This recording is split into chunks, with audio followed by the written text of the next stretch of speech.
Baik, kita mulai. Bismillahirrahmanirrahim. Assalamualaikum warahmatullahi wabarakatuh. Alhamdulillah wassalatu wassalamu ala Rasulillah wa ala alihi wa sahbihi wa mawalah wa la hawla wa la quwata illa billahi wa ba'du. Kita lanjutkan kajian membahas kitab Arba'in Nawawi dan kita masuk pada hadis ke-34, hadis dari Abi Sa'id Al-Khudri radhiyallahu anhu qala Sami'tu Rasulullah sallallahu alaihi wasallam yaqul man ra'a minkum munkaran falyughayyirhu biyadihi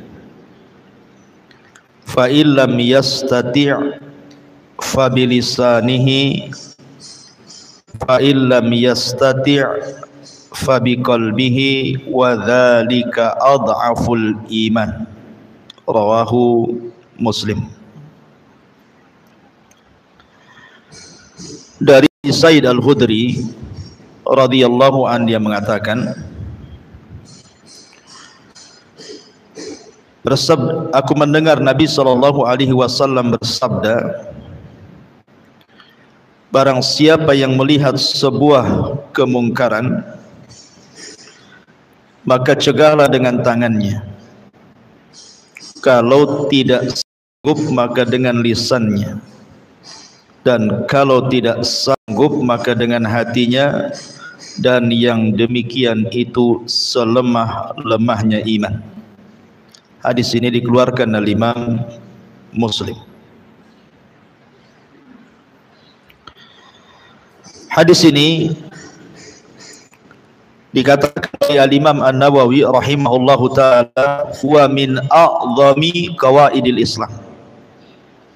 Hadis ini adalah hadis yang paling agung yang berbicara tentang kaidah-kaidah Islam.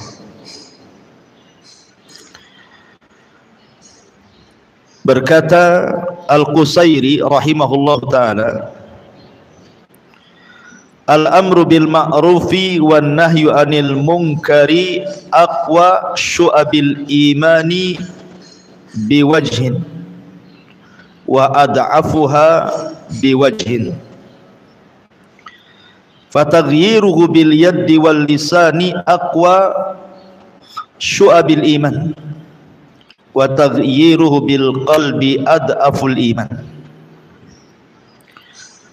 Berkata Imam Al-Qusairi rahimahullahu taala, mengajak manusia kepada kebaikan dan mencegah dari kemungkaran adalah sekuat-kuatnya cabang keimanan dari satu segi, dan juga bisa menjadi iman yang paling lemah di sisi yang lainnya.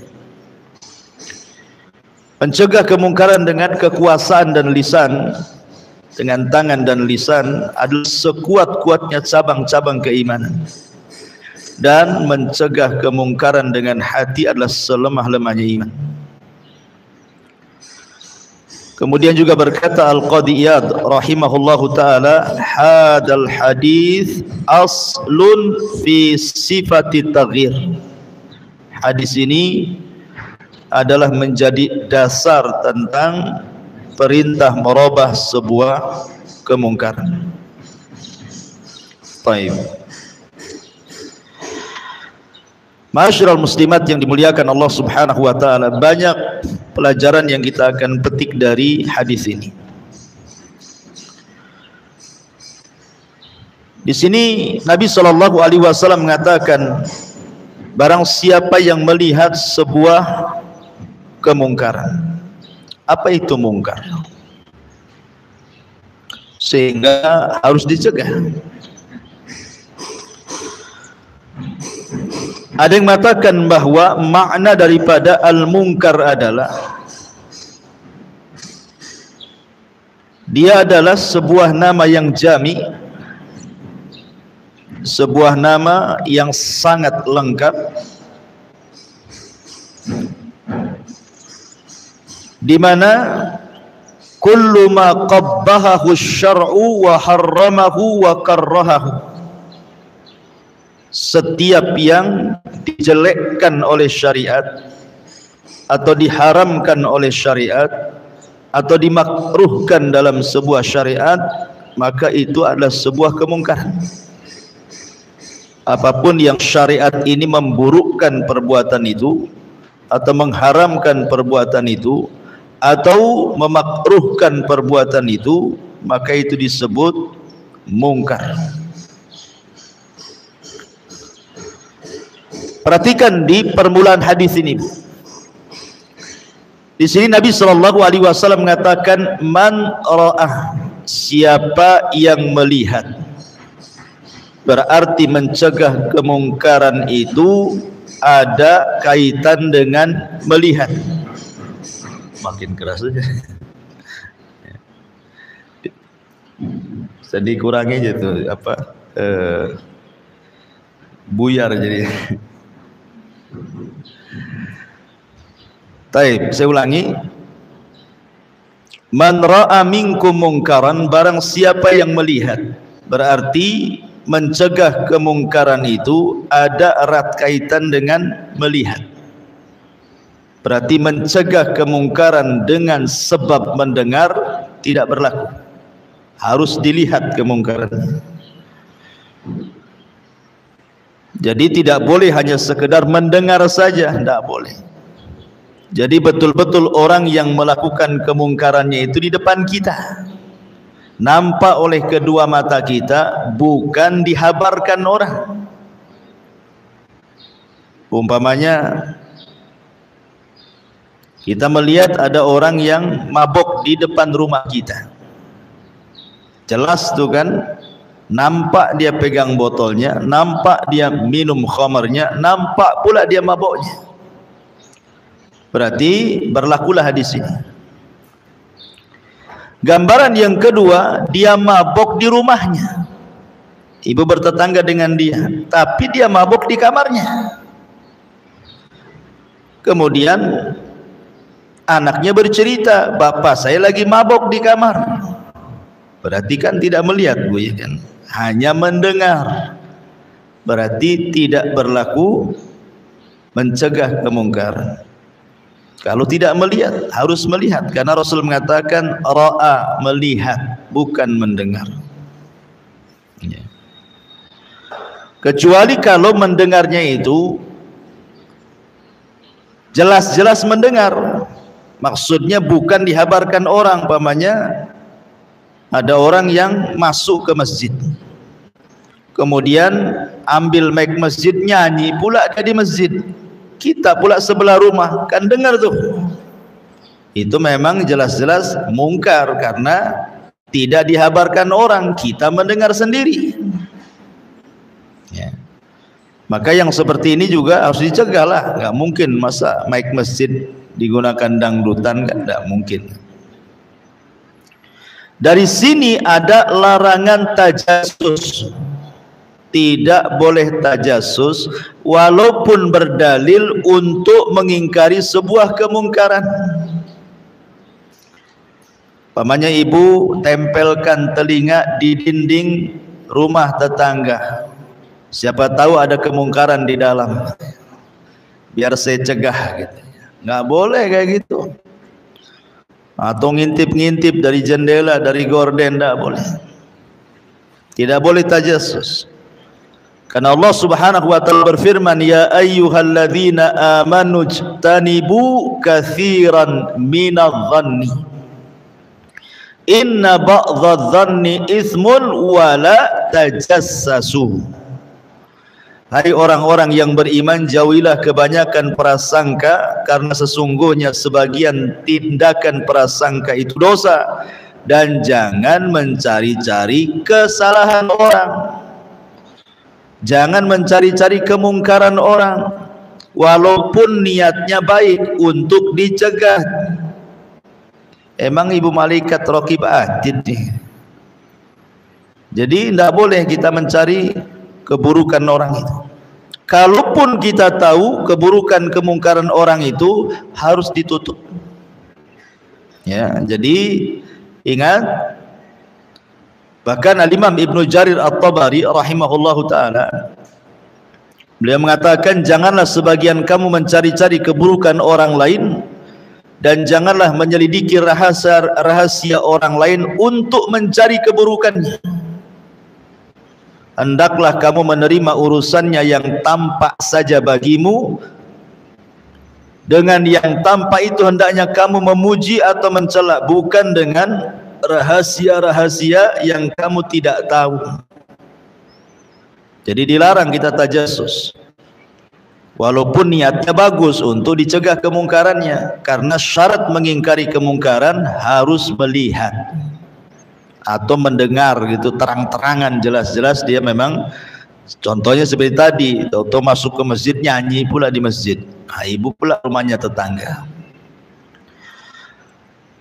Ma'asyiral muslimat yang dimuliakan Allah Subhanahu wa taala. Kemudian yang ibu cegah itu sebuah kemungkaran. Sebuah kemungkaran. Bukan kemungkaran yang diperselisihkan ulama. Makanya nanti saya akan sebutkan syarat mengingkari kemungkaran itu harus punya ilmu. Supaya jangan mengingkari yang ibu sangka mungkar padahal tidak, atau sebaliknya memerintahkan sesuatu yang tidak mungkar padahal mungkar. Nah, ini penting ya. Jadi harus tahu. Contoh mamanya, ada orang yang minum berdiri. Ulama menghukumi soal minum berdiri ini makruh. Ada sebagian ulama membolehkan karena Ali pernah minum berdiri. Sedikit ulama mengatakan haram itu. Tiba-tiba kemudian ibu marah-marah, maki-maki dia. Haram, nggak boleh. Duduk kamu, nggak bisa kayak gitu. Maka yang seperti ini bukan diingkari kemungkarannya, tetapi dinasehati. Beda nasihat dengan mencegah kemungkaran. Bagaimana cara nasihatnya? Yang ngomong, kalau seandainya dudukan lebih baik. Beda kalau mencegah kemungkaran kan dengan menghardik kan gitu. Ya, dengan diambil badannya dipaksa duduk. Duduk kamu, bukan begitu. Itu mengingkari kemungkaran namanya. Tapi kalau nasihat itu baik-baik ngomong, coba kalau duduk kan bagus dari segi kesehatan. Ya, karena saya pernah bicara dengan orang, dia punya sering sakit pinggangnya. Sering sakit pinggangnya itu, padahal minum air putih banyak. Rupanya dia cerita, ini tajrubah dia, artinya dia pengalaman, setelah saya minum duduk hilang sakit pinggangnya gitu. Ya, kalau minum berdiri walaupun air putih itu, kata dia ngomong apa gitu mungkin.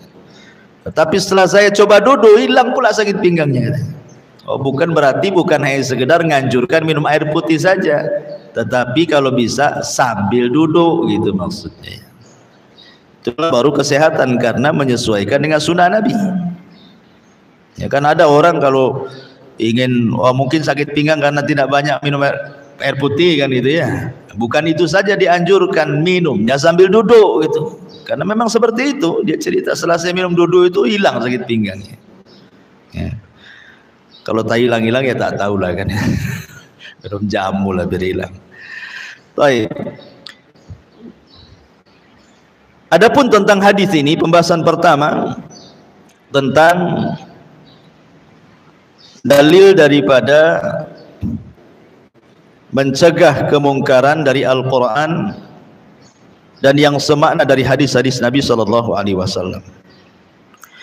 Adapun dari Al-Quran, Allah Subhanahu wa taala menyebutkan dalam surah At-Taubah ayat 71.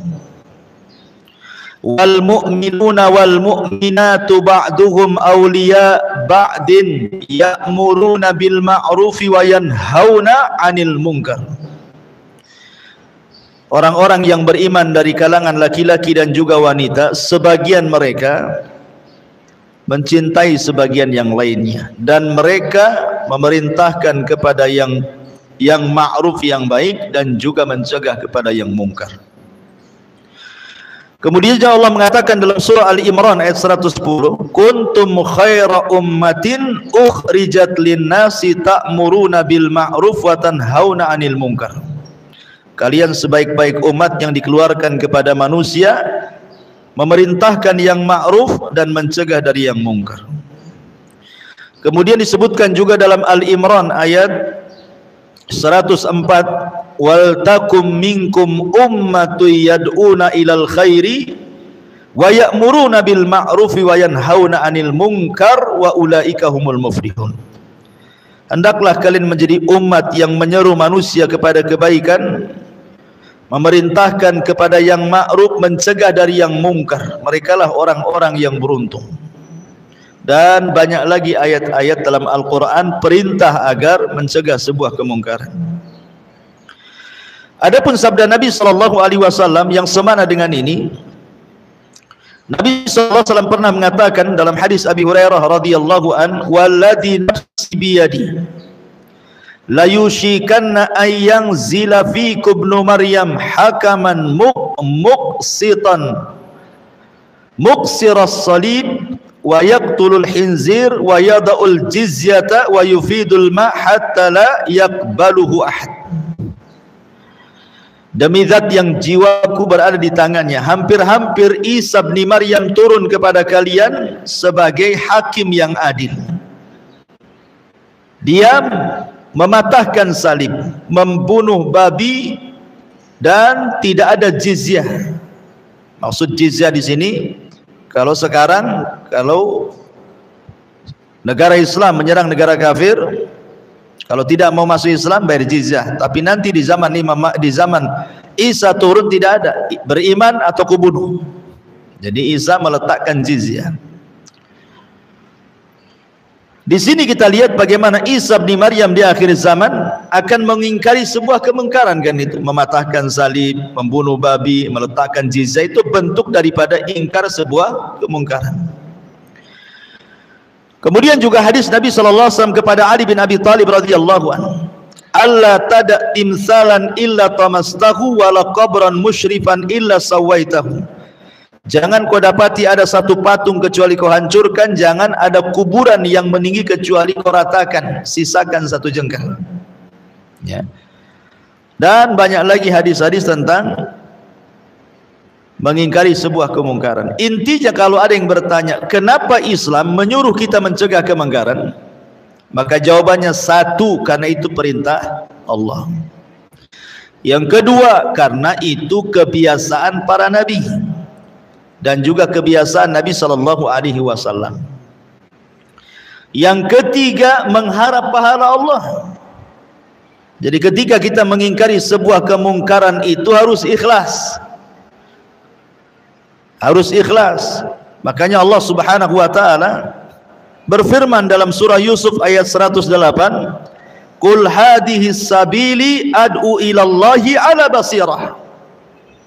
Katakan, ini jalanku, aku menyeru kalian kepada Allah ala basirah, di atas basirah pengetahuan, di atas ikhlas, di atas ilmu, supaya ketika mencegah kemungkaran itu lillah, karena Allah, bukan karena kebencian. Ya, mumpung nih aku sudah sewot sama dia, ini ada kesalahannya, bukan begitu.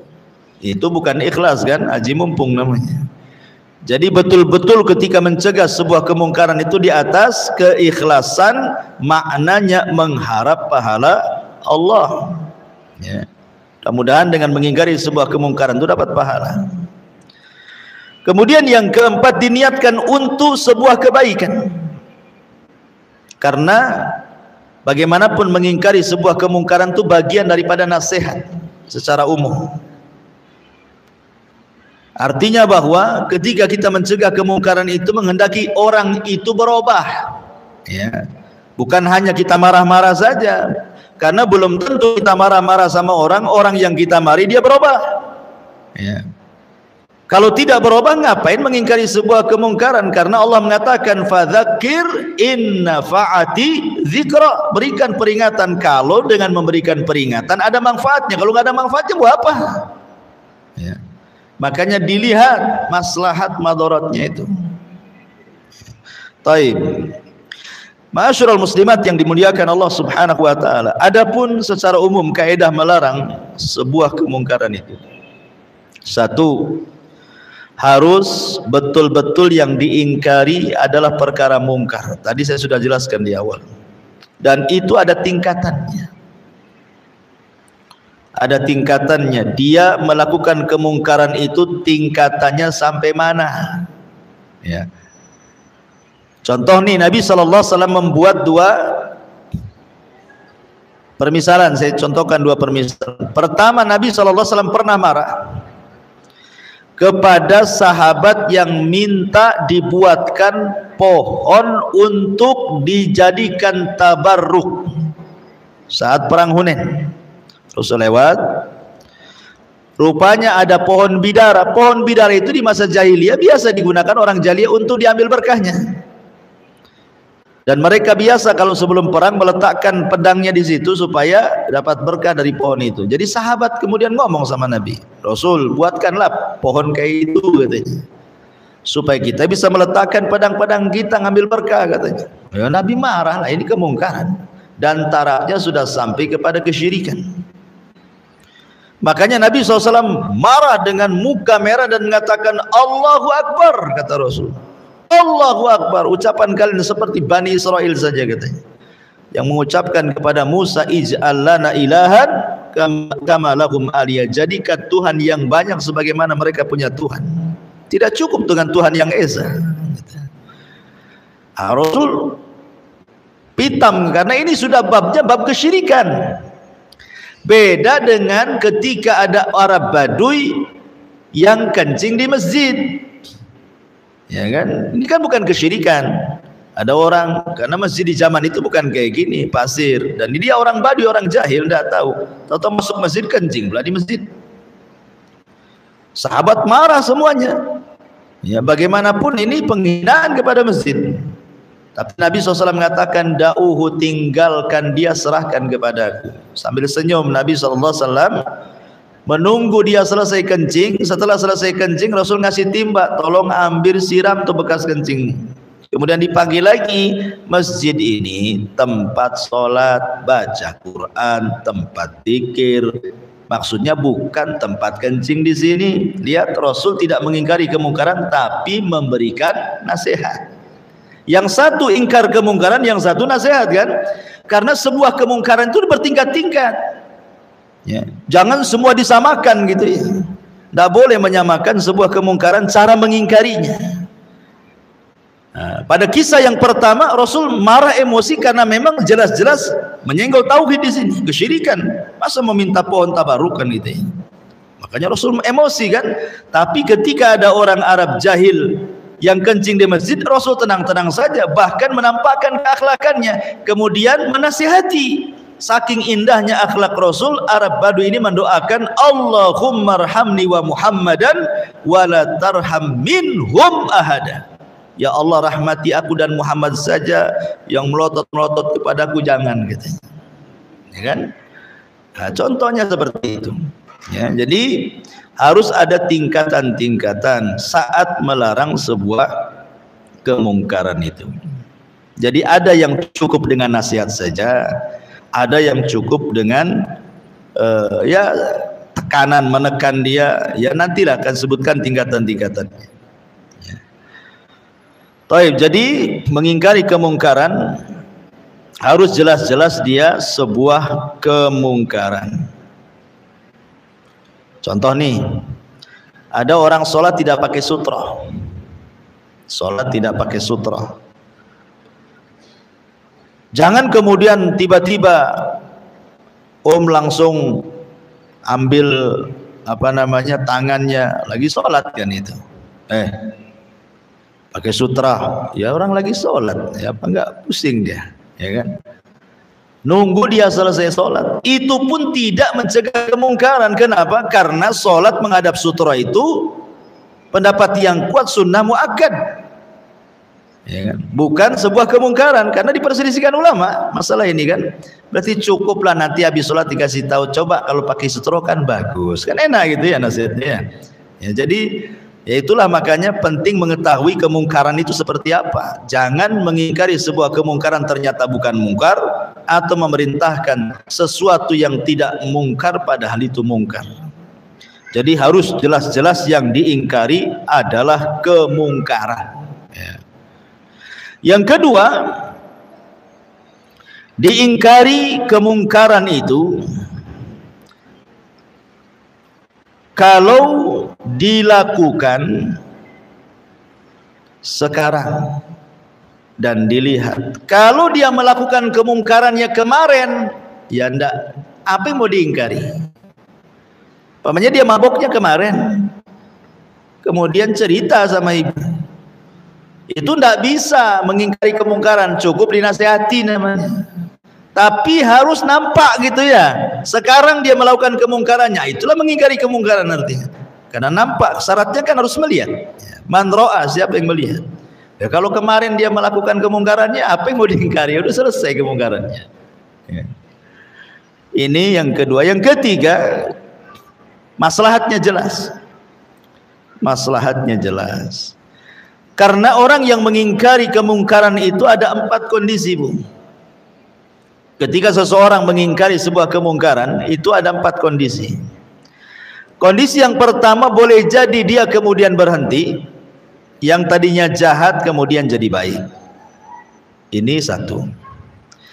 Yang kedua, mungkin dia tidak berubah, tetapi ngurangi, ya, dikurangi kemungkarannya.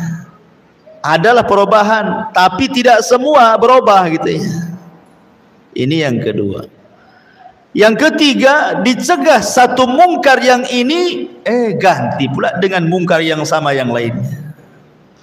Memang dia berhenti di sini, tapi buat lagi di sana, gitu ya. Pamannya dia buka judi adu ayam, ya. Kemudian dilarang, ini nggak boleh. Tutup. Besoknya ganti, tapi dengan judi yang lain, sama-sama judi namanya, cuman beda bentuk saja. Kemudian yang terakhir, ini yang bahaya, ya.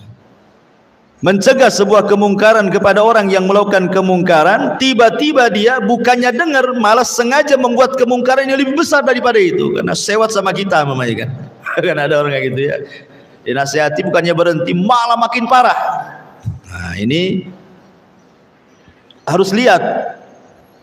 Karena kondisi orang yang melakukan kemungkaran kalau diingkari ini, karena ada 4 kondisi seperti ini, maka kita lihat maslahatnya nih. Ini kalau saya ingkari kemungkaran dia, kira-kira tobat nggak? Satu. Atau yang kedua, kira-kira ngurangi nggak? Kalau memang jelas maslahatnya, bisa tobat secara total atau minimalnya ngurangilah, kan gitu. Maka ini disyariatkan mengingkari sebuah kemungkaran, lakukan. Tapi kalau seandainya saya ingkari kemungkaran dia, malah ganti dengan kemungkaran yang sama atau lebih parah lagi, maka nggak perlu lagi diingkar kemungkaran. Artinya cukuplah dengan hati, ya. Karena orang kayak gini ngapain juga lapor RT yang punya kuasa tak bisa cegah, ya. Kemudian kita ngomong pun tak mau berubah, ya. Dengan apa? Dengan hatilah, kan itu. Karena kalau dengan hati itu ndak ada yang tahu, ndak ada yang sewot. Tapi kalau dengan tangan dan dengan lisan, biasanya ada yang sewot tuh, ada yang marah kan. Makanya tidak ada yang mencegah melakukan sebuah ingkar kemungkaran dalam hati. Makanya minimalnya dalam hati, karena nggak ada halangan orang mengingkari kemungkaran hati. Apa halangannya coba? Kalau dengan tangan takut, kalau saya ambil botolnya nanti dipukul pula kepala saya. Nah, satu. Kalau saya ngomong, orang mabok nanti dimaki balik saya. Nah, berarti kan ada konsekuensinya tuh kalau dengan tangan. Tapi dengan hati apa? Emangnya hati kita didengar dia? Ya. Maka serendah-rendahnya itu harus ada pengingkaran walaupun dalam hati. Tapi pengingkaran dalam hati pun tidak berguna dalam kondisi-kondisi tertentu. Contoh nih, ibu diundang ke undangan, anggaplah diundang ke kawinan. Di kawinan itu ngundang organ tunggal, ya kan? Ada organ tunggalnya, ada artis lokalnya. Wah, ada auratnya kemana-mana. Ikhtilatnya di situ di panggung nggak jelas gitu ya. Kemudian ibu duduk di situ makan walimah tuh. Ya. Kemudian dikatakan, Bu, ini kan mungkar, Bu. Ya. Ya kan saya sudah ingkari dengan hati katanya. Sambil duduk di situ. Dusta ibu. Bukan begitu mengingkari dengan hati. Ya, iyalah Ustaz. Kalau saya umpamanya ambil mic-nya saya bubarin, emangnya ini walimah anak saya? Bisa diusir saya. Ya. Kalau saya umpamanya ambil organ tunggalnya itu, apa kata dunia? Bisa perang kan gitu. Ya, duduklah dengan hati. Begitu, Bu. Enggak, bukan itu. Itu bukan mengingkari kemungkaran dalam hati, Bu. Kenapa? Karena ibu bisa pindah dari situ. Ya. Beda kalau ibu dalam pesawat lagi terbang nih, rupanya dalam pesawat ada organ tunggal. Ibu mau turun dari pesawat lewat mana? Mau terjun payung, ya kan? Maka ada perbedaan as-sama dan istima namanya. Sama itu mendengar, istima lezat dengan pendengaran. Kalau dengar kemudian merasa lezat, yang tadinya jari diam bergerak, itu lain ceritanya. Berarti bukan sekedar mendengar, tapi menikmati dengan pendengaran. Lain kalau dalam pesawat kan ibu tidak bisa kemana-mana kan gitu. Mau pindah dari mana di situ? Oh, di depan mata nggak bisa keluar dari situ. Ayah terpaksa dengarlah. Tapi dalam hatinya tidak suka kan? Itu yang benar namanya mengingkari dengan hati. Tapi kalau mengingkari dengan hati tapi ibu hadir juga di tengah-tengah kemungkaran, ya bukan mengingkari dengan hati. Mengingkari dengan hati ya pindah dari situ, kan memungkinkan bisa pindah atau cepat-cepat makan pulang.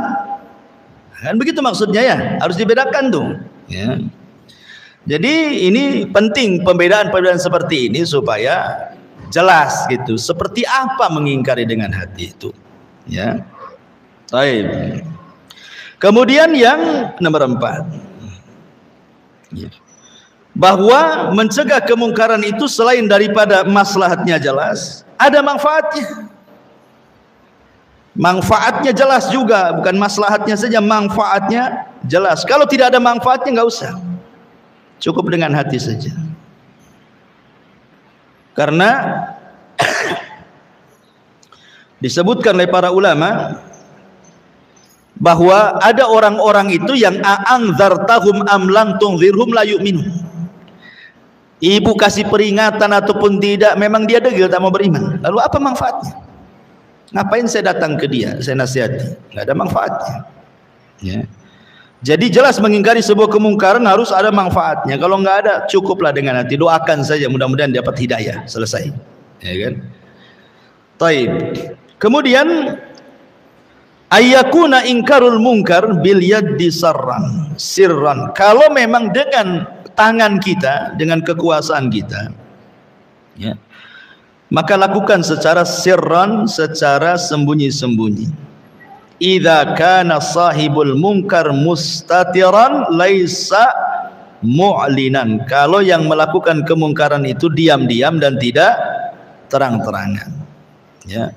Jadi kita mencegah kemungkaran itu, lihat orang yang melakukan kemungkaran. Kalau dia terang-terangan, kita cegah terang-terangan. Kalau dia sembunyi-sembunyi, kita cegah sembunyi-sembunyi. Gitu maksudnya. Ya. Makanya mencegah kemungkaran juga tetap walaupun seperti itu harus melihat masalah dan mafsadah ya. Masalah dan mafsadahnya tetap dilihat. Kemudian juga mencegah sebuah kemungkaran itu harus dengan ilmu, harus dengan lembut, harus dengan adil. Kapan kita letakkan 3 kata ini? Lembut, ilmu, adil. Sufyan Ats-Tsauri rahimahullah ta'ala mengatakan,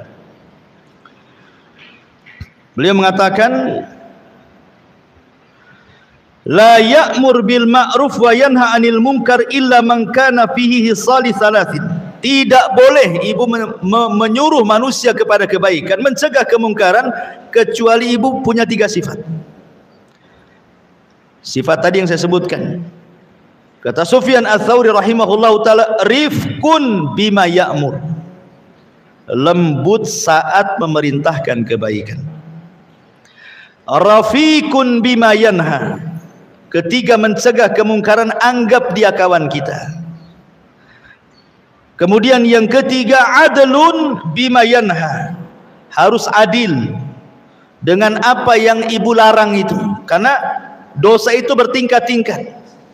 Ya. Jangan kemudian orang awam ibu samakan dengan orang yang sudah tahu. Harus adil, meletakkan sesuatu pada tempatnya.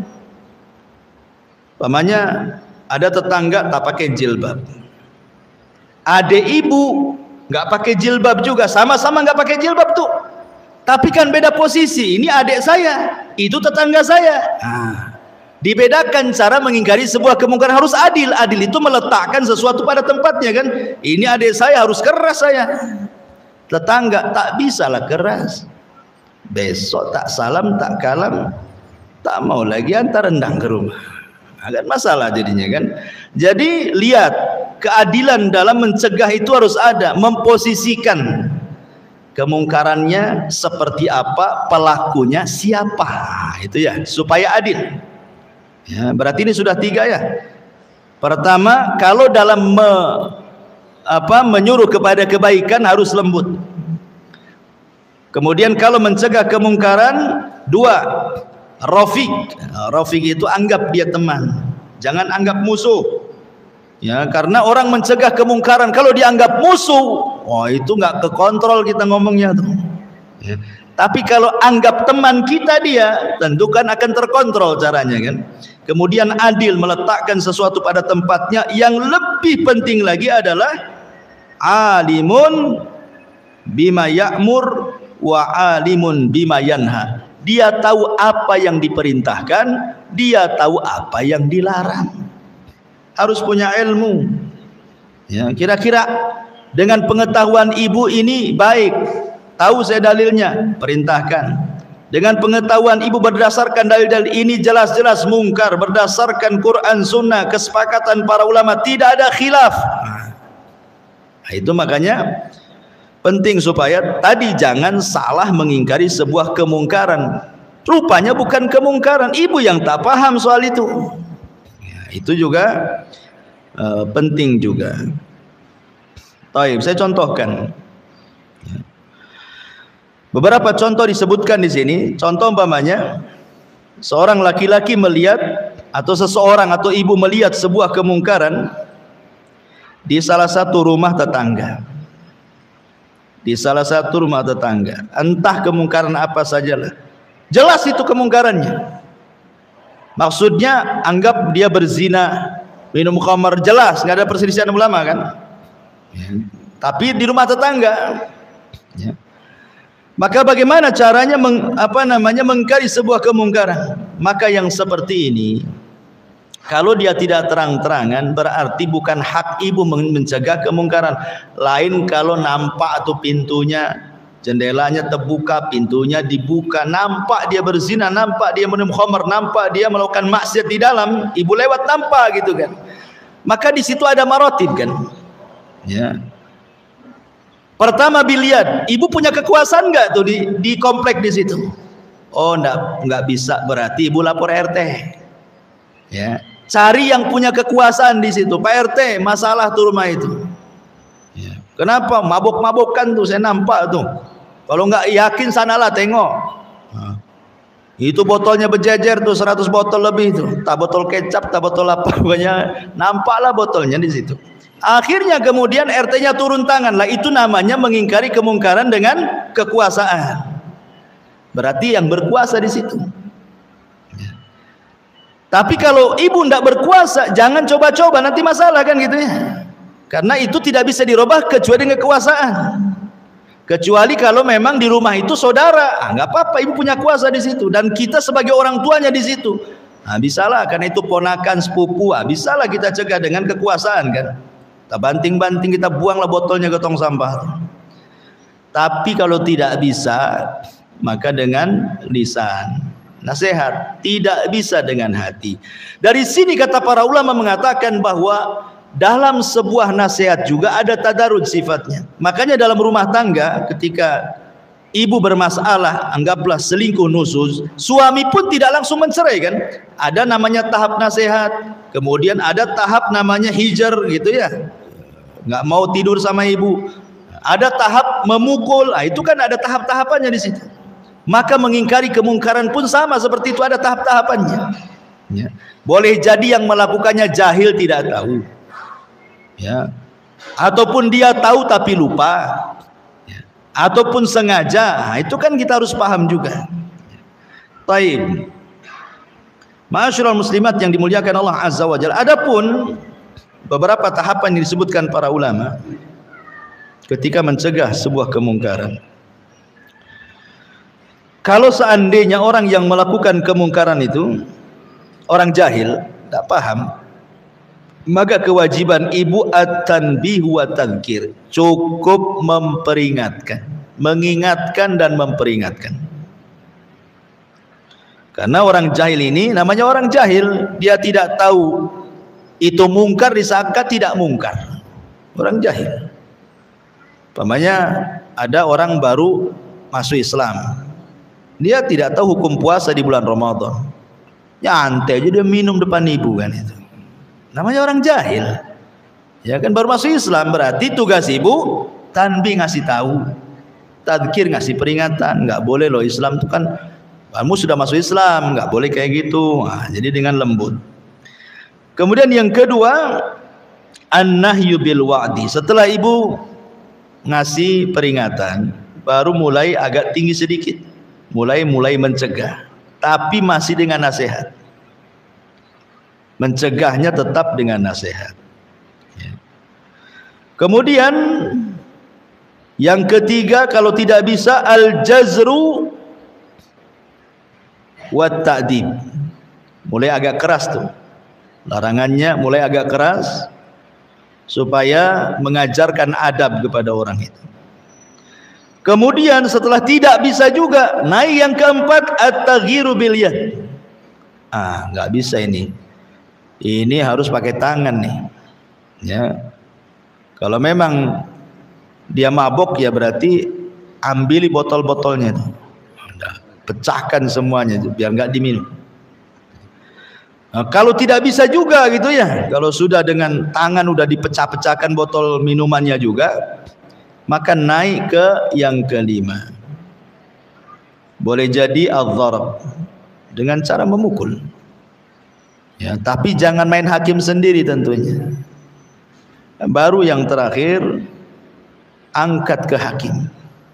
Anda bisa, ini harus dilaporkan polisi ini kayaknya. Jadi begitulah tahapan-tahapan juga ulama membahas. Dari sini menunjukkan bahwa indah sebenarnya Islam itu. Tidak langsung main hantam saja, ada tahapannya kan, supaya nampak Islam ini lembut. Makanya ketika Allah melarang minum khamr, tidak langsung diharamkan mutlak kan. Allah membuat 3 tahapan tuh.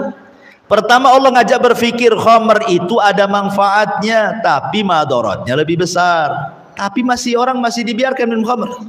Cuma diajak berpikir, ya manfaatnya ada, madaratnya besar. Kemudian tahapan yang kedua mulai disempitkan. Kau boleh mabok, tapi waktu sholat jangan. Wala taqrabus sholata wa antum sukara. Jangan dekat-dekat sholat kau sedang mabok. Bolehlah mabok tapi di luar waktu sholat. Mulai disempitkan ya. Yang ketiga, baru innamal khamru wal maisiru ila akhiril ayat rijsun min amali syaitan fastanibuhu la'allakum tuflihun. Minuman khamr itu najis, kotor, termasuk amal setan. Tinggalkan, kalian akan beruntung. Baru total mutlak khamr diharamkan. Jadi Allah saja mencegah kemungkaran tentang khamr itu bertahap tuh ya. Jadi itulah pentingnya tahapan-tahapan itu supaya orang tidak lari dari dakwah ya. Orang maksudnya lembut rupanya Islam itu, tidak lari.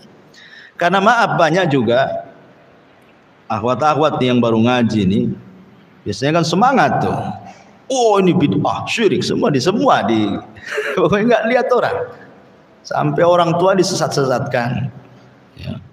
Bahkan yang mengatakan orang tuanya di neraka sekalian karena berlaku bid'ah gitu ya. Nggak bisa main begitu keras itu. Karena terkadang orang yang melakukan itu tidak tahu, nggak paham dia. Sehingga harus ada tahapan-tahapan itu. Tahapan-tahapan yang tadi disebutkan para ulama. Sudah nggak kita ini ngasih tahu apa sih definisi sunnah, apa definisi bid'ah, apa ancaman-ancamannya. Nah, sudah nggak sampai ke tahap itu. Boleh jadi kepalanya ada syubhat, sudah nggak dibantah syubhatnya supaya hilang dulu syubhatnya. Ya. Jadi tidak bisa main ponis ini, karena ada beberapa ibadah itu yang disangka oleh orang lain bid'ah, ternyata tidak. Ternyata itu perselisihan ulama. Contoh nih, dalam azan, as-salatu khairum minan naum, itu terletak di azan pertama, ada juga mengatakan di azan kedua. Tiba-tiba ada orang sholat azan menjadi muadzin subuh, tidak pakai as-salatu khairum minan naum, oh marah-marah. Ini orang itu lupa atau apa ya kan? Berarti tidak paham bahwa tentang peletakan as-salatu khairum minan naum itu ada di azan pertama, ada di azan kedua. Atau lafaz azan sendiri. Ada yang Allahu Akbar, baru asyhadu alla ilaha illallah. Ada yang mengulang Allahu Akbar, Allahu Akbar, Allahu Akbar, Allahu Akbar. Nah, kan ada dua. Ya. Jadi ada yang mengulang, ada yang tidak. Tiba-tiba kemudian mungkin dia dari mazhab, mungkin dari mana, negara mana, suruh azan di sini, ikut mazhab dia di sini kan, karena dia tidak tahu. Ibu yang dengar, itu salah tuh azannya itu. Nah, itu bukan salah karena ibu tidak paham itu. Ya. Lah hal-hal yang seperti ini juga harus dipahami soal hadis man ra'a minkum mungkaran falyughayyir biyadi. Karena di zaman dulu, karena tidak punya pengetahuan soal mencegah kemungkaran, akhirnya dia sendiri yang jatuh kepada kemungkaran. Contoh, di zaman Ali radhiyallahu anhu ada 3 orang khawarij. 3 orang khawarij yang memiliki pemahaman takfir, mengkafir-kafirkan orang. Semua penghafal Quran. Ini khawarij ini 3-3-nya hafal Quran. Dipimpin Abdurrahman ibn Mulzam. Apa kata Abdurrahman ibn Mulzam? Ayo kita cegah kemungkaran gitu. Kata kawannya, bagaimana caranya? Biar negeri ini aman, kita bunuh 3 orang ini. Ali, Muawiyah, Amr bin As. Mereka mengatakan bahwa 3 orang ini biang kemungkaran, kita cegah kemungkarannya gitu. Akhirnya betul-betul dalam waktu yang sama, di waktu subuh mereka bergerak. Ali pula memang Allah takdirkan mati syahid, terkena pedangnya Abdurrahman bin Mulzam, meninggal dia. Muawiyah bin Abi Sufyan terluka, sebab lukanya dia tidak memiliki kecuali 1 anak setelah itu, Yazid bin Muawiyah yang terakhir. Kemudian Amr bin As qadarullah, dia sedang sakit perut, kemudian wakilnya yang mewakilkan untuk imam di masjid, wakilnya yang dibantai oleh dia. Tapi 3 orang yang membunuh ini dasarnya apa? Mengingkari kemungkaran katanya. Masa mengingkari kemungkaran membunuh Ali? Nah, itu karena kejahilan kan itu. Nah, itulah dikhawatirkan seperti itu. Kita mau mencegah kemungkaran, sebenarnya kita sedang berbuat kemungkaran gitu ya. Nah, itu yang harus dipahami. Ya, wallahu a'lam bishawab. Kita bentangkan dengan tanya jawab saja. Silakan.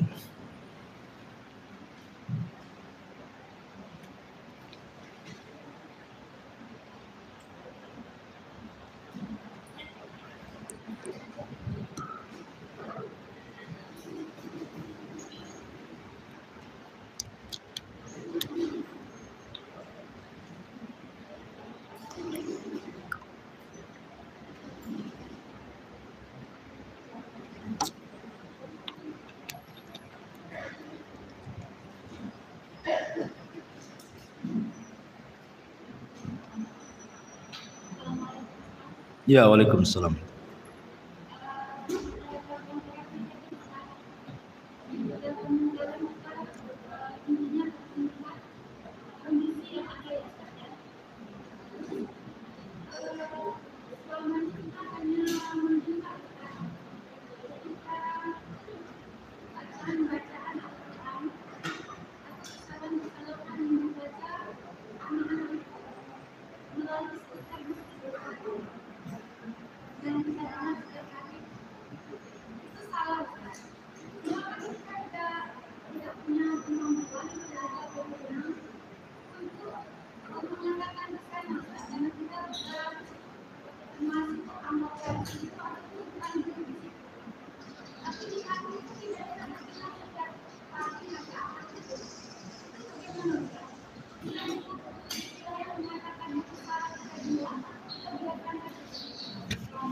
Iya.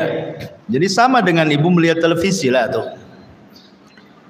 Pemanya di televisi, di YouTube, di apa kan, ada orang menista agama, menginjak Quran pemanya kan. Lebih parah daripada itu pemanya kan. Diinjaknya Quran, dibakarnya Quran, nampak di televisi, nampak di YouTube pemanya. Cemana ibu ndak mungkin ibu masuk ke TV, TV di rumah, cemana masuk ke TV-nya? Nabrak kaca TV lah. Jadi kalau yang seperti ini langkahnya kalau memang bisa dihubungi dengan telepon, hubungi.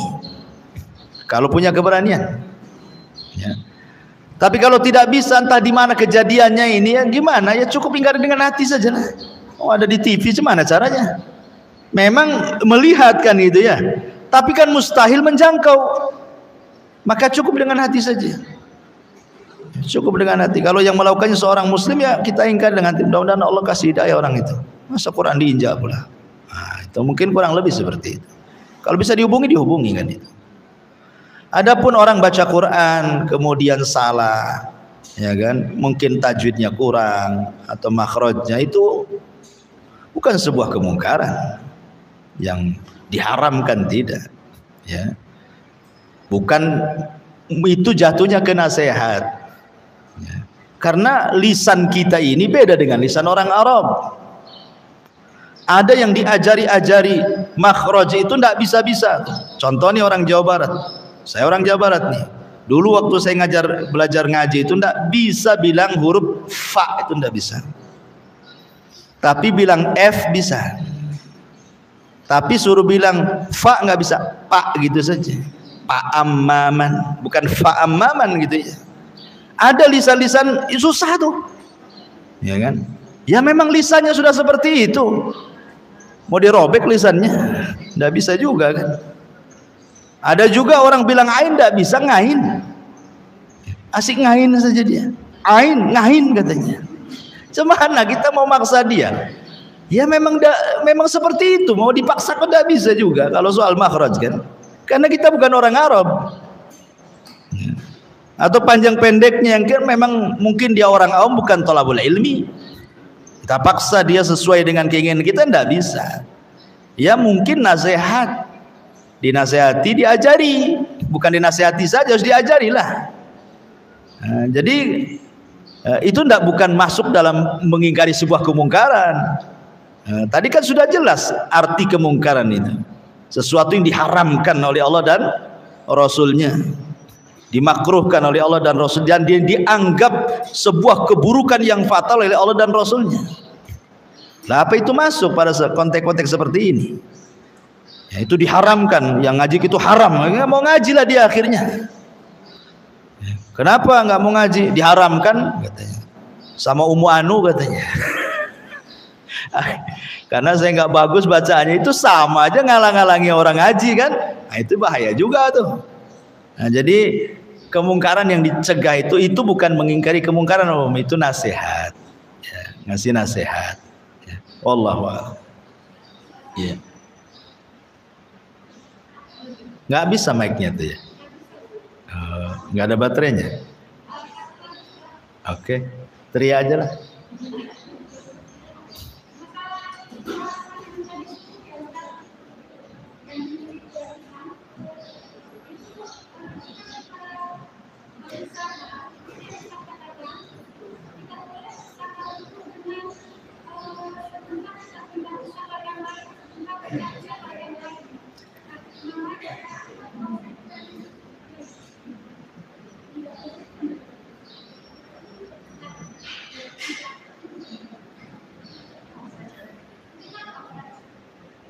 Ya samar-samar sih. Apa-apa. Bisa. Agak suara di sini kan terbuka masjid ini. Jadi suara itu terbawa angin. Dia kalau angin ke sini saya dengar. Kalau angin ke belakang ya sampai ke pohon mangga. Jadi nggak bisa.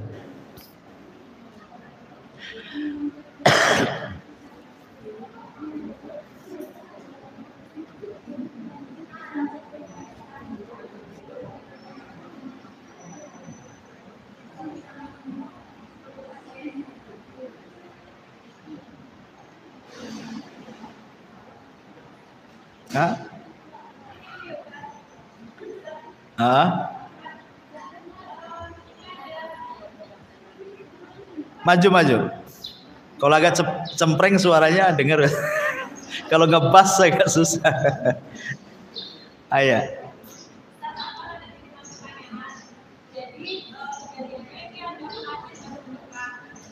Pengantin baru menikah. Oke.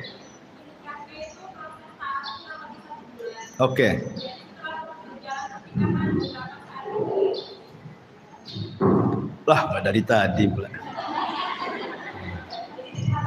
Ya. Jadi ada pengantin baru menikah, terus proses pernikahan ini dari proses taaruf selama 1 bulan. Oke. Jadi setelah berjalan pernikahan, keluarga dari suaminya ini menunjuk bahwa si istri ini mendapatkan suami ini dengan cara berburu. Dengan cara? Menunjukin suaminya. Oh, melet suaminya, oke. Ya. Terus dia juga disuruh ingin menguasai harta suaminya. Terus ini kan kalau suami ini tahu. Udah kawin belum? Ya, kan? Belum kawin. Sudah. Oke. Terus keluarga suaminya ini tahu itu kadang-kadang ada dukun. Jadi keluarga suaminya ini sudah menuduh bahwa orang tua dari si istri ini adalah keluarga dukun gitu. Terus dia disuruh bersumpah di atas Al-Quran kalau memang itu tidak benar. Jadi sikap yang harus diambil oleh istri itu bagaimana? Iya. Saya punya cerita fakta. Jadi seorang saya cerita, ada suami istri orang kaya, baru beli baju tuh istrinya, bajunya mahal, bagus, jalan-jalan. Di lain arah ada kakek-kakek sakit, bawa tongkat melawan arah. Jadi pas di situ ada lubang, ada airnya. Si kakek ini jatuhlah ke lubang itu karena lagi sakit. Akhirnya cipratan airnya terkenalah pakaian si istri orang kaya itu. Ngeluhlah istri sama suami, bukan dibantu si kakek ini, malah ngomong sama suaminya, ini baju baru gimana? Marah suaminya, malah dekati kakek itu ditampar. Akhirnya pulang nih, karena ingin ganti pakaiannya kan. Qadarullah sampai di rumah kepleset suaminya, kebentur kepalanya, mati. Kata istrinya, jangan-jangan suami saya disihir kakek itu katanya. Ya. Akhirnya karena kejadiannya baru saja, ini nyipratin air, pulang suaminya kepleset jatuh. Jadi istri ngomong jangan-jangan disihir kakek itu katanya. Jadi kumpullah keluarganya karena orang kaya. Akhirnya nyewa lawyer, masuklah ke mahkamah, dilaporkan bahwa kakek itu penyihir. Dipanggil kakek itu ke pengadilan di persidangan. Kemudian sang hakim ngomong sama kakek, ada apa kakek kok bisa di sini? Kata kakek, nggak tahu saya katanya.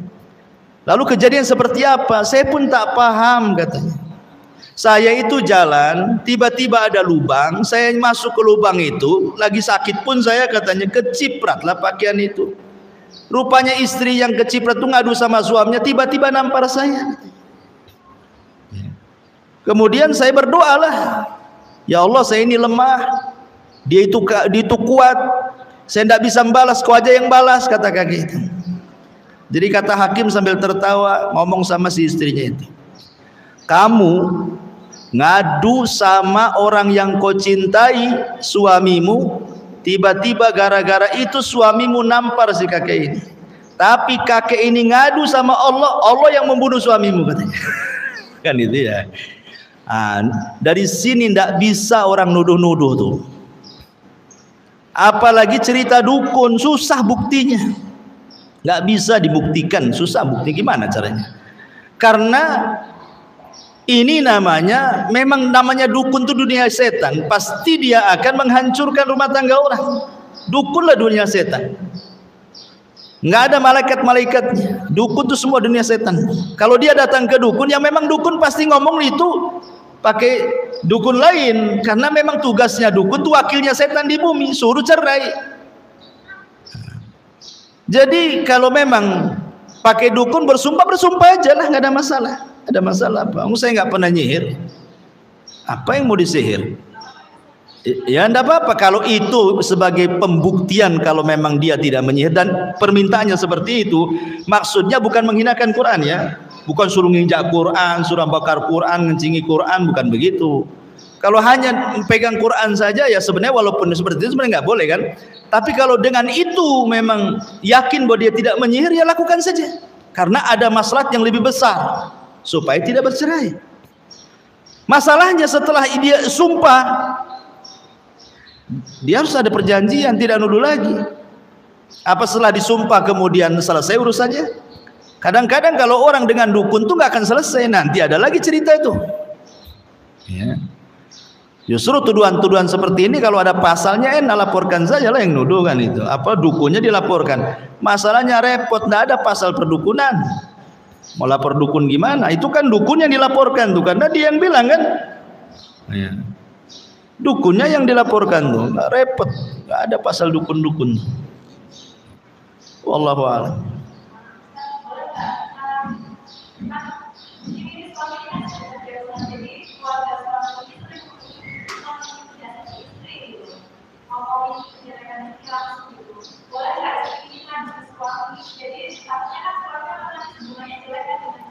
Tidak boleh.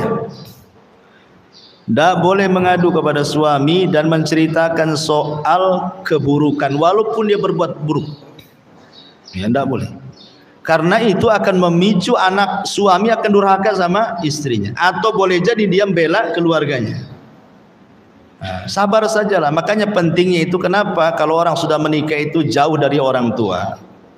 Di situ gunanya supaya tidak berkonflik. Sebab kalau satu rumah atau berdekatan, nah itu biasanya banyak konflik tuh. Kalau orang tuanya tidak berakal. Ya, kalau orang tuanya berakal malah bagus. Kadang-kadang kan rumahnya sebelahan kalau dapat dikontrol anaknya. Tapi kebanyakan orang tua tak berakal masalahnya kalau orang awam tuh. Mereka pasti membela anaknya. Kalau anaknya ngadu itu bukan bagaimana masalahnya mendengar dari dua kuping, enggak. Ya, dia langsung terpikir enak saja anak saya sudah saya besarkan, tahu-tahu dihina, langsung dia modelnya gitu. Itu kalau orang awam, ya. Makanya sebaiknya ya orang seperti ini ya kalau dia mau sabar sabarlah. Itu kan orang luar ngomong, namanya orang tua mertua itu orang luar, dalam rumah tangga itu orang luar. Kita itu orang luar, namanya orang luar biarkan saja, selama tidak merusak hubungan rumah tangga. Kita rahasiakan, ya kita doakanlah mudah-mudahan dia sadar. Dan kalau itu adalah orang tua suami, maka menghormati orang tua suami itu bagian daripada menghormati suami.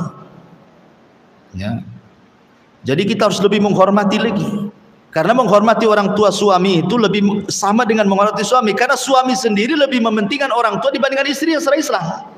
Berarti kalau kita menghormati suami, orang tua suami itu sama kita menghormati suami. Karena dia sendiri sebenarnya haknya lebih besar kepada orang tuanya. Makanya sebaiknya nggak usah dilayan, biarkan saja anjing menggonggong. Kapilah tetap berlalu kan gitu. Nggak usah didengar saja kan. Bilang sama dia nggak usah didengar. Kalau perlu kasih kapas tempel di kupingnya tuh. Ya. Wallahu a'lam. Ya silakan. Sampai nggak tuh ke situ? Atau ke situ aja lah. Nah, bisa di situ. Karena agak budak juga saya nih.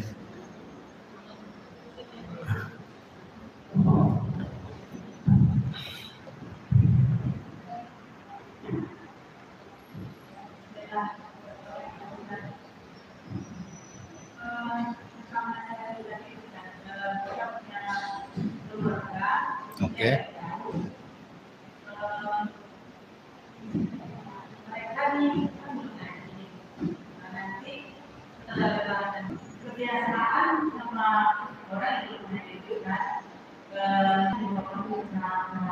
Bentar, ini keluarganya di mana? Di sini.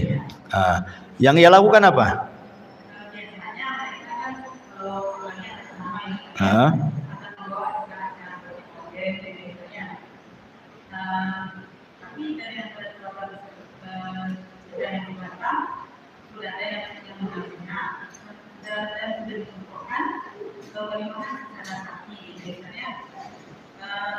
Jadi si saudara ini datang ke rumah,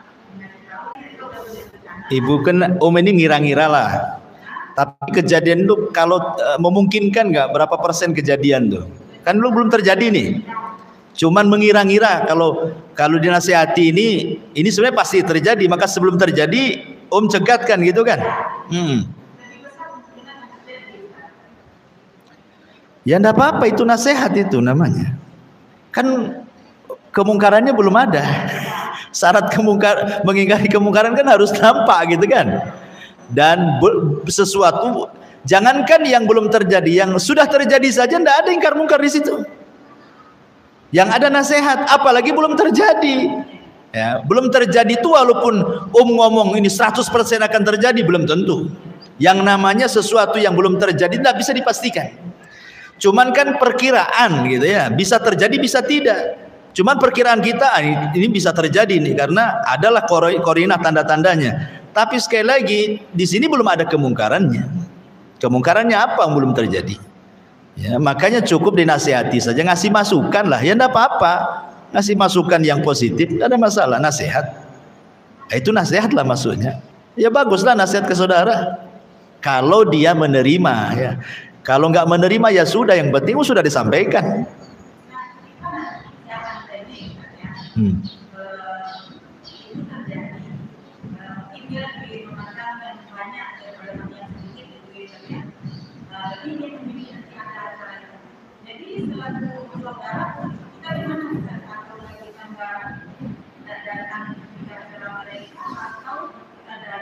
Dan macam-macam orang pun kita lihat nih, di sana ada organ tunggalnya, ada laki-laki perempuan ikhtilat, buka-buka aurat di situ. Nggak usah datang lah, ngapain? Ya. Tapi kalau itu acara saudara, umpamanya kan, dia sudah ngancam, mau Ustaz datang. Ya. Nanti saya nggak akan ngomong selamanya sama kamu. Ya udahlah, itu kan di bawah ancaman kan, datang, tapi sekedar datang, makan, pulang. Ya, saya kan tidak datang. Ya, supaya meminimalir kemungkaran tadi. Nggak terlampau lama duduk di situ, dengar-dengar di situ, nengok-nengok, ikhtilat tidak jelas di situ gitu maksudnya. Ya lihat maslahat dan mafsadahnya aja lah.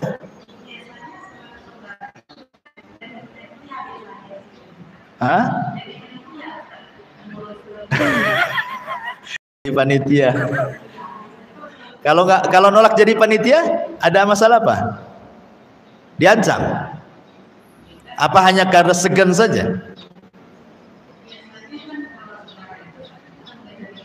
Iya, sekarang ini walaupun mau saudara bukan saudara, anggaplah saudara yang dekat.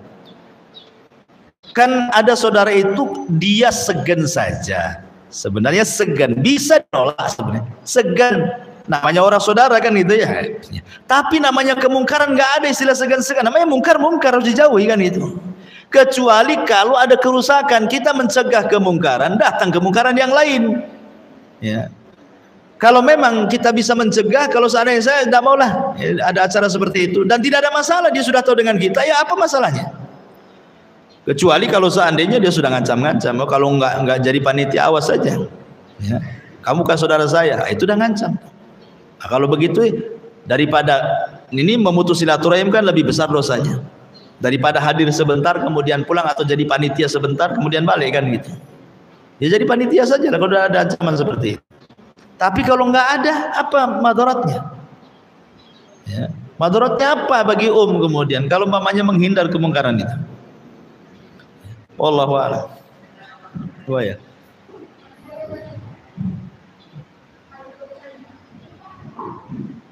Apa disambung lidah saja?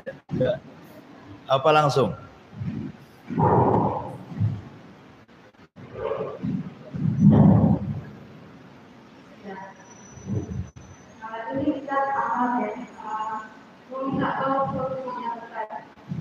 Jadi begini, ada seorang seniman.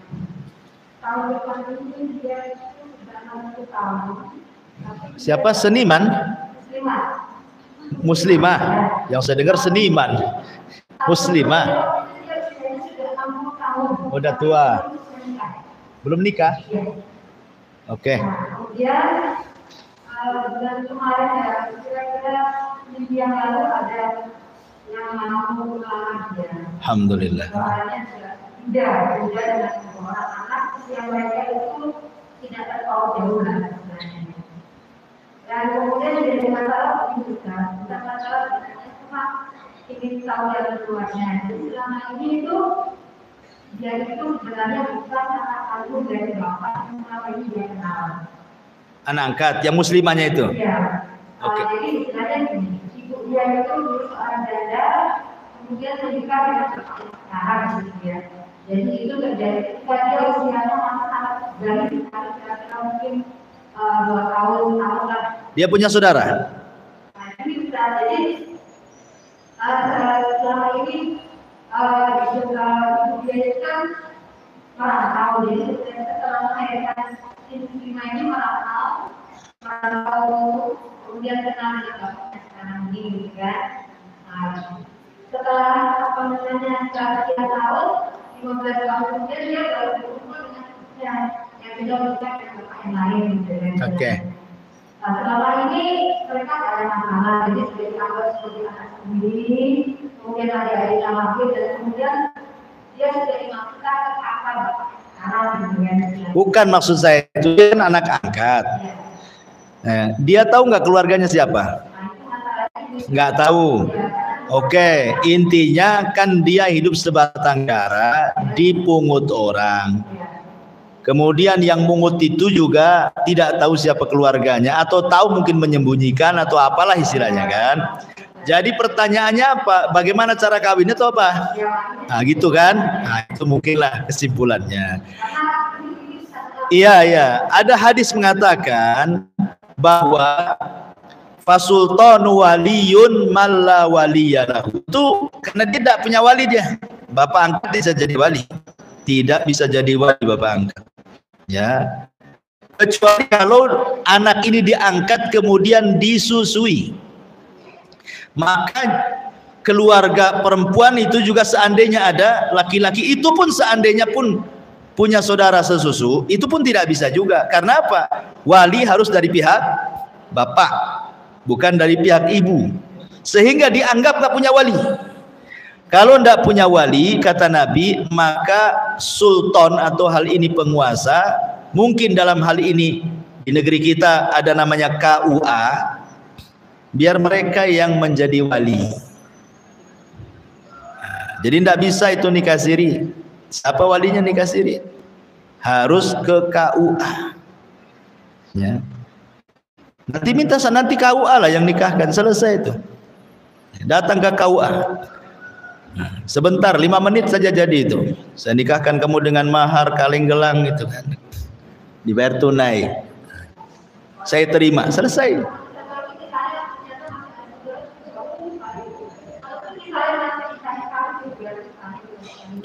Kalau memang bisa dicari, tapi kalau ada masyakoh, kesulitan, entah berantah di mana, alamatnya di mana, orangnya di mana, itu susah lah kan gitu. Sudah ke KUA saja. Ya, biar KUA yang menjadi wakil daripada wali. Sah nikahnya kalau sudah KUA tuh. Karena dia adalah penguasa. Ya. Tapi kalau masih bisa dihubungi, nanti walinya ngubungi Pak KUA di sini atau siapapun bisa menjadi wakil. Tidak harus KUA kalau memang ada walinya.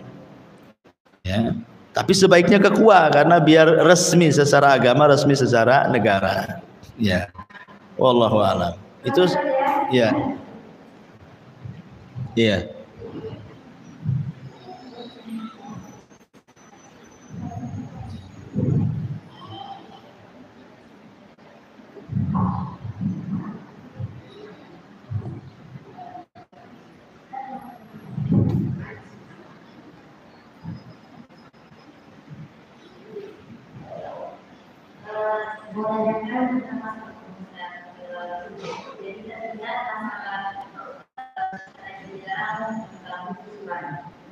Apa? Anak susuan. Oke. Ini saya pernah mendengar dalam satu maulana. Nah itu kan dia diberi sesuatu saat sudah balik. Itu kan baru diberi suan oleh Indonesia. Sehingga mereka kan menjadi anak susuan. Disusuinya setelah balik. Iya, dikasih disedot pakai alat kemudian dikasih minum. Oke.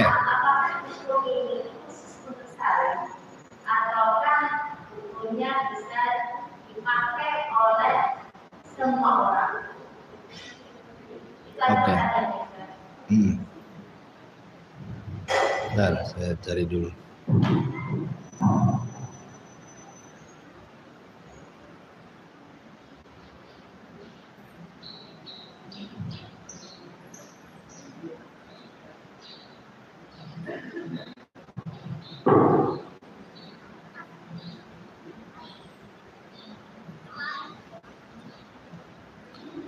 Ya, kita baca di sini beberapa fatwa para ulama.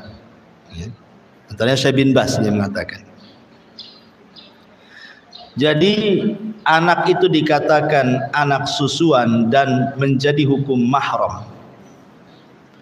Itu ayyakuna syartaini, harus ada dua syarat. Ayyakuna tiflu fir radha lam yakmul haulaini. Haruslah keberadaan anak itu belum sampai 2 tahun. Artinya belum balik.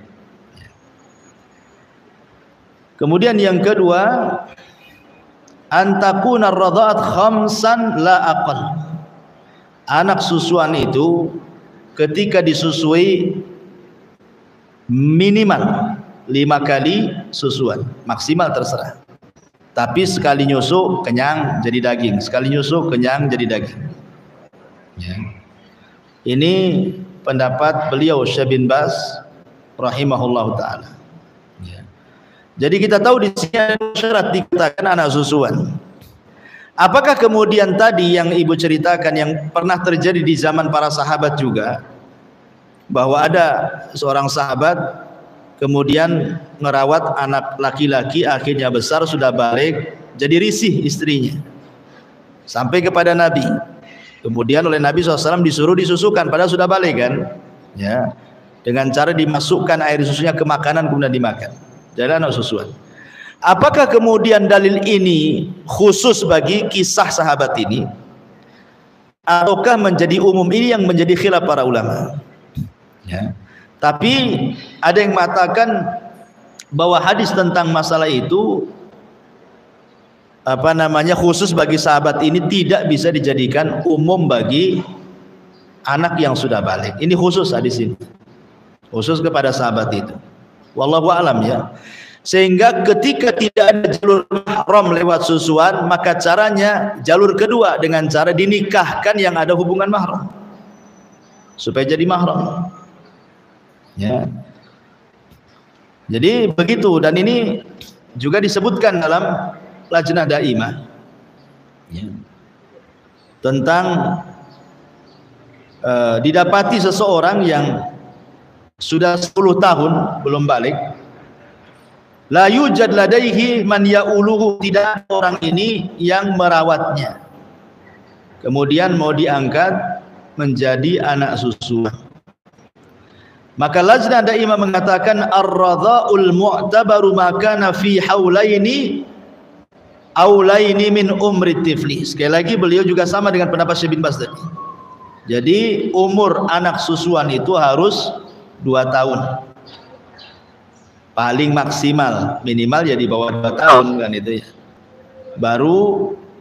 Tetapi wa ammar radha' ba'da haulaini, anak susuan di atas 2 tahun, fala i'tibara lahu fi syari', tidak dianggap di syariat.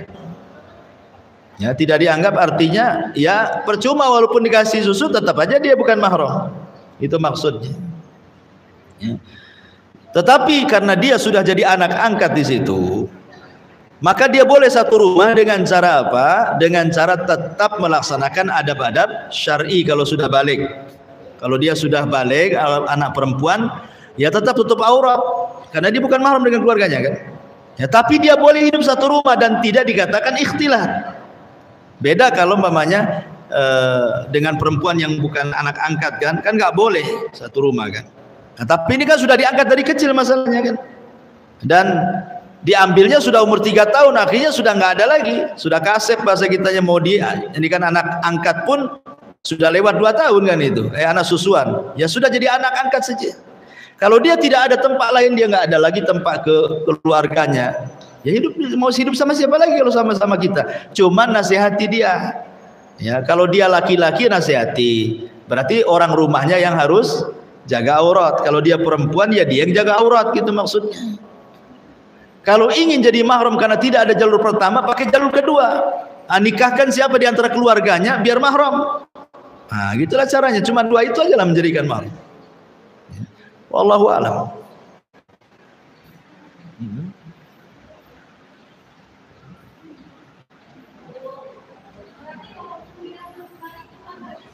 Nggak bisa. Iya. Ini fatwa dari Lajnah Daimah. Lajnah Daimah ini yang membawahi seluruh fatwa di Saudi Arabia. Ulama-ulama sana. Iya.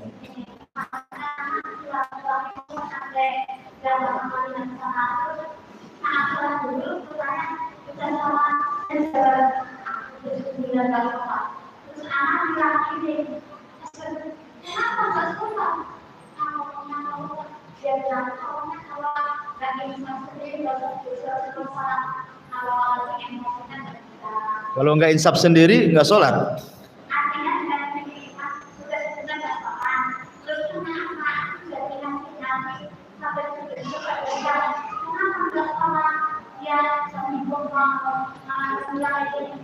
Kalau aku nggak sadar sendiri, nggak sampai nasihatkan, nggak ikhlas.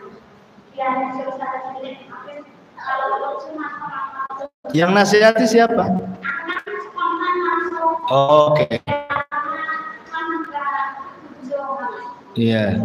Orang yang dinasihati siapa? Oke. Oke.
Dari kata yang mana?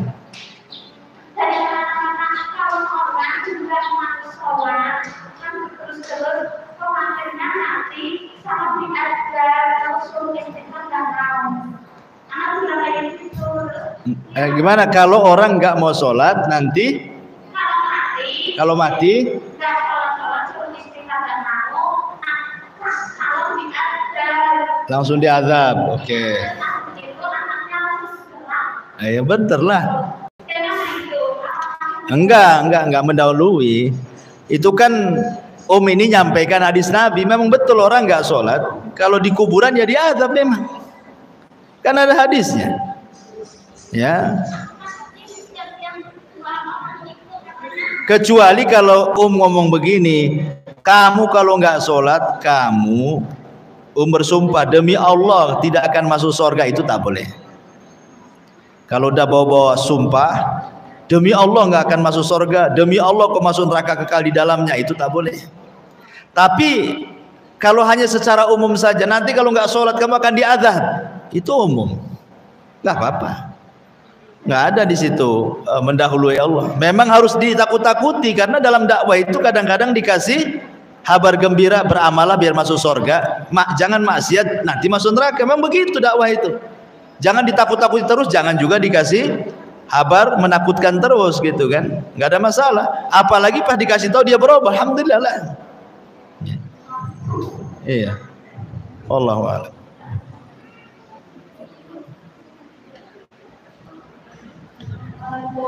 Waalaikumsalam.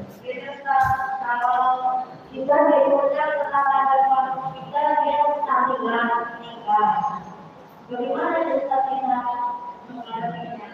Gimana? Ada orang meninggal? Oke, ya, meninggal kemudian ada kenduri gitu ya. Kalau nggak datang ada masalah, Bu?